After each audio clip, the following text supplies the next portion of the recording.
अल्पसंख्यक से इन्हें नफरत है कि वर्ड अल्पसंख्यक यूज ही नहीं की। फिर मैं बाकी सदस्यों से भी सुना। रघुवर दास की नेतृत्व वाली सरकार ने ही हज हाउस बनाया था, वो भी एकदम मेन बीच रोड में। और जो सुविधा मिली थी उस समय, सो सुविधा अभी आपको नहीं मिल रही होगी। लास्ट तक इनके जुबान से शायद अल्पसंख्यक वर्ड नहीं निकला। इससे साफ दर्शाता है कि सबका साथ सबका विकास इनके बस के बाहर का। ये आदिवासियों के हित में बात करने वाले जब आदिवासियों के घर गए तो पता चला जो 100 साल पुराना आवास है उसमें रिपेयरिंग तक नहीं हुआ है। डबल इंजन की सरकार है आसाम में जो आदिवासियों का हाल करके रखा है। थोड़ा सा आवाज से अपनी हक की बातों को बोलने वालों का घर तक जला दिया जाता है। हम लोग आज आसाम से निकलते कल उनके घर को जला दिया जाता है। माननीय सभापति महोदय, मैं अनुसूचित जनजाति, अनुसूचित जाति, अल्पसंख्यक एवं पिछड़ा वर्ग, महिला बाल विकास एवं सामाजिक सुरक्षा विभाग के वर्ष 2026-27 का बजट पर लाए गए कटौती प्रस्ताव के विपक्ष में एवं सरकार के पक्ष में अपनी बातों को रखूंगा। आपने मुझे अपने विचारों को व्यक्त करने का समय दिया, इसके लिए मैं आभार व्यक्त करता हूं। ऐसा विभाग जो इस राज्य के सामाजिक संरचना के बड़े वर्ग को आच्छादित करता है, उसके कल्याण के लिए प्रस्तावित बजट पर पार्टी ने मुझे बोलने का अवसर दिया, इसके लिए मैं अपनी पार्टी को भी धन्यवाद देता हूं। और आज इस बजट के वाद विवाद में बहुत बारीकी से सुन रहा था और मैं कंफ्यूज भी हो रहा था कि इसमें विपक्ष की ओर से हमारे बोल रही है माननीय सदस्य साहू जी, वर्ड अल्पसंख्यक को गायब कर दी। मैं भी कंफ्यूज हो गया कि अल्पसंख्यक का तो आज है वाद विवाद, तो अल्पसंख्यक तो इतना वर्ड अल्पसंख्यक से इन्हें नफरत है कि वर्ड अल्पसंख्यक यूज ही नहीं की। फिर मैं बाकी सदस्यों से भी सुना तो सबके जुबान में सारे विभाग का था, प्लीज बोलने दें प्लीज। हाँ, तो बाकी सदस्यों से भी मैं सुन रहा था, तो अल्पसंख्यक तो है वर्ड। आज बजट में भी मैं बुक्स भी पढ़ रहा था, तो पता नहीं इनके ज़हन में इतना ज्यादा नफरत। फिर मैं सोचा कि ये तो माइनॉरिटी सेल रखी है अल्पसंख्यक विभाग, या अल्पसंख्यक वर्ग है इनका संगठन, तो उससे भी बंद कर दी। कहीं फर्स्ट एंड लास्ट तक इनके जुबान से शायद अल्पसंख्यक वर्ड नहीं निकला। इससे साफ दर्शाता है कि सबका साथ सबका विकास इनके बस के बाहर का चीज है। और मैं ये भी कहना चाहूंगा, अभी मैया सम्मान योजना में बहुत ही बारीकी से बोल रही थी। सैंबुल मिल जाना, जीत जाना, सदन में आ जाना, ये अलग चीज है। अगर क्षेत्र जाने से ये मालूम होता कि इस 2500 रुपया मैया सम्मान योजना का हमारी बहनें क्या कर रही हैं। मुझे 4 चक्का का बहुत कम शौक है, मैं बाइक उठाता हेलमेट पहन के एरिया में जाता हूं और उन स्कूलों में और उन कोचिंग सेंटर में जाता हूं जहां पे हमारी माँ बहनें, खास करके बहन जो स्टूडेंट है, जो आफ्टर ग्रेजुएशन, वो शौक से कहते हैं कि भैया ये मैया सम्मान योजना जो आपकी सरकार, हेमंत सोरेन की सरकार ने जो दी है, उसमें जो हमें फायदा हो रहा है, मेरे पिता गरीब हैं, इस पैसे से मैं कोचिंग सेंटर में जाके आज मैं कोई एएनएम, कोई अच्छे नौकरी में अभी ज्वाइन की है। इसका भी जानकारी जरूर हमारी सदस्य बहन को होना चाहिए। और एक चीज भी कह रही थी वो कि सारी योजना धरातल पे नहीं, सिर्फ शिलान्यास होता है, उद्घाटन का नौबत नहीं आता है। थोड़ा सा ये भी जानकारी ले लें कि रघुवर सरकार में हाथी उड़ाया था, कहां तक पहुंचा है। मैं अब इस पॉइंट पे आता हूं।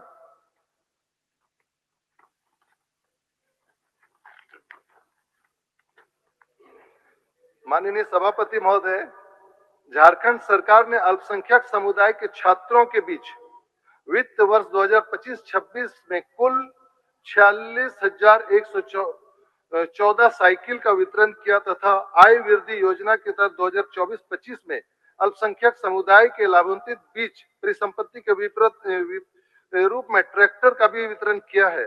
साथ ही रोजगार सृजन योजना के तहत अल्पसंख्यक समुदाय के बेरोजगार युवकों युवतियों के सर्वांगीण विकास के लिए कुल 3553 लाभार्थियों के बीच 146 करोड़ अनुदान के रूप में उपलब्ध कराया जा चुका है, ताकि उन्हें समाज के मुख्य धारा से जोड़ा जा सके। अल्पसंख्यक समुदाय के कब्रिस्तानों को अतिक्रमण से बचाने के लिए वित्तीय वर्ष 2000 इसमें 250 कब्रिस्तानों की पक्की घेराबंदी की स्वीकृति दी गई है। माननीय सभापति महोदय, विपक्ष ये आरोप लगाता है कि मदरसा में सिर्फ धार्मिक शिक्षा दी जाती है, जबकि सच्चाई यह है कि विज्ञान, गणित, हिंदी, अंग्रेजी और कंप्यूटर शिक्षा भी मदरसा का पाठ्यक्रम में शामिल कर छात्रों को मुख्य धारा से जोड़ा गया है। सभापति महोदय, मैं आपके माध्यम से राज्य सरकार का ध्यान झारखंड के अल्पसंख्यक समुदाय से जुड़े कुछ महत्वपूर्ण और जनहित संबंधित विषयों की ओर आकर्षित करना चाहता हूं। यह विषय न केवल सामाजिक न्याय बल्कि राज्य के समावेशी विकास के लिए भी अत्यंत आवश्यक है। सबसे पहले यह आग्रह करना चाहूंगा कि झारखंड राज्य में हमारे भाई एक कह गए, झारखंड राज्य में पुनः रांची से हज एम्बार्केशन पॉइंट की व्यवस्था की जाए, जैसा कि पूर्व में उपलब्ध था। इससे राज्य के हज बोल देता हूँ, बोलिएगा आप फिर। इसके साथ ही रांची स्थित हज हाउस का उपयोग वर्ष भर, प्लीज प्लीज प्लीज प्लीज बोलने दीजिए ना, वर्ष भर आप बोली थी, हम तो सुने थे, थोड़ा सा सुनने का सलाहियत रखिए ना प्लीज, बोलिए। वर्ष भर रचनात्मक, मैं ये कह रहा था, इसके साथ ही रांची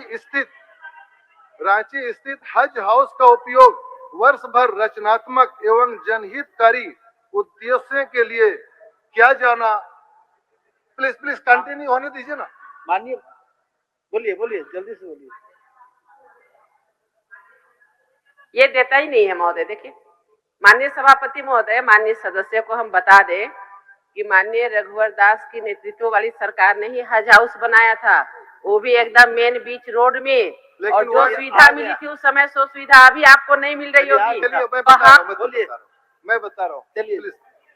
तो इसके साथ ही, इसका भी एक मिनट मेरा टाइम बर्बाद हो जाएगा।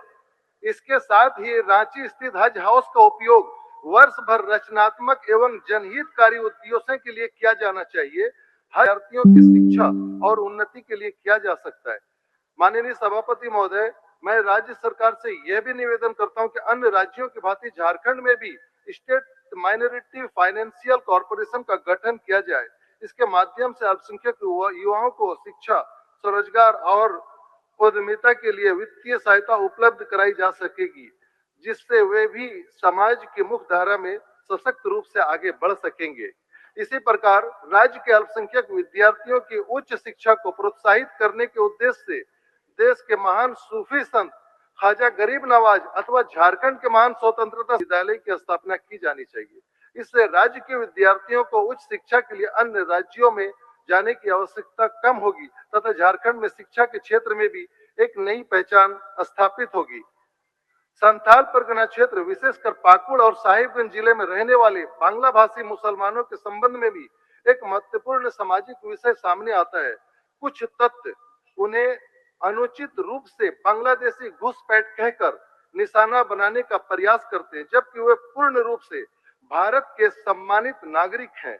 राज्य सरकार को उनके जीवन, सम्मान और सुरक्षा की रक्षा के लिए ठोस और प्रभावी कदम उठानी चाहिए तथा ऐसे भेदभावपूर्ण व्यवहार और अफवाहों पर सख्ती से रोक लगानी चाहिए। इसी संदर्भ में मैं ये भी निवेदन करना चाहूंगा कि बिहार और पश्चिम बंगाल की तर्ज पर पूर्व की भांति बांग्ला भाषी मुसलमानों को शेरशाहवादी जाति प्रमाण पत्र जारी किए जाने की व्यवस्था झारखंड में भी सुनिश्चित की जाए, ताकि उन्हें सरकारी योजनाओं एवं सामाजिक न्याय से संबंधित लाभ प्राप्त करने में भी किसी प्रकार की कठिनाई ना हो। साथ ही साहिबगंज जिले के दियारा क्षेत्रों में स्थित अन सर्वे रह जाना अत्यंत आवश्यक है। इससे वहां के निवासियों को अपनी भूमि का विधिवत अभिलेख प्राप्त हो और आवश्यक पड़ने पर वे अपनी जमीन को वैध रूप से उपयोग कर विक्रय कर अपनी आवश्यकताओं को पूर्ति कर सकेंगे। इसके साथ ही इस प्रक्रिया से राज्य सरकार को भी राजस्व प्राप्त होगा, जिससे राज्य के विकास कार्यों को और गति मिलेगी। इसके अतिरिक्त संथाल परगना क्षेत्र में ऐसे उद्योग कौशल आधारित रोजगार और आजीविका परियोजना स्थापित की जानी चाहिए जिनमें स्थानीय समुदाय पारंपरिक रूप से दक्ष है।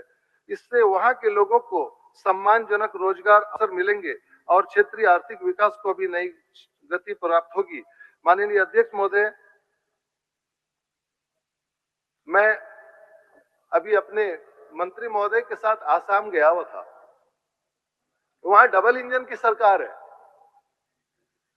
वहां जब ये आदिवासियों के हित में बात करने वाले जब आदिवासियों के घर गए तो पता चला जो 100 साल पुराना आवास है उसमें रिपेयरिंग तक नहीं हुआ है। वहां तो डबल इंजन की सरकार है। और झारखंड में हम तो चैलेंज के साथ कह सकते हैं, हम जिस विधानसभा जिस क्षेत्र से आते हैं कि क्या स्थिति है। सिर्फ सैंबल लेके जीत जाने से नहीं, एरिया भी घुमा करे और जिसका नतीजा तो साफ है, जिसका नतीजा तो साफ है कि सच बात बता रहे, झारखंड घूम के कंटिन्यू जनता ने हमें इस तरफ बैठने का मौका दिया है और आप घर पे बैठ के इलेक्शन लड़ते सैंबल के बल पे और दिल्ली के बदौलत, तो आपको उस तरफ बैठाया है। अभी 40-50 साल वेट कीजिए, उधर ही बैठे आप। और मैं ये भी कहना चाहूंगा कि डबल इंजन की सरकार है आसाम में जो आदिवासियों का हाल करके रखा है। थोड़ा सा आवाज से अपनी हक की बातों को बोलने वालों का घर तक जलाया दिया जाता है। हम लोग आज आसाम से निकलते कल उनके घर को जला दिया जाता है। 100 साल पुराना जो अंग्रेजों का जमाने का बना हुआ आवास है, आज तक उसको रिपेयरिंग नहीं किया गया है। वो आके झारखंड में खास करके संथाल परगना में ढिढोरा पीट के गए। खैर करते हेमंत बिश्व शर्मा जी माननीय मुख्यमंत्री अभी तो यहाँ तक कह गए कि भाई रिक्शा में चलो, अगर मुसलमान मिले तो जहां 10 रुपया लगता है उनको 4 रुपया दो। क्या पूरे देश में पूरे दुनिया में क्या मैसेज देना चाहते हैं? एक सम्मानित पद में मुख्यमंत्री उनका ये जुबान होता है और एक वर्ड मुसलमान भी नहीं बोल पाते, वो बेचारे मियाँ बोलते हैं क्योंकि पता नहीं। और हम इंडिया गठबंधन के अपने संस्कार पे हमारी परवरिश,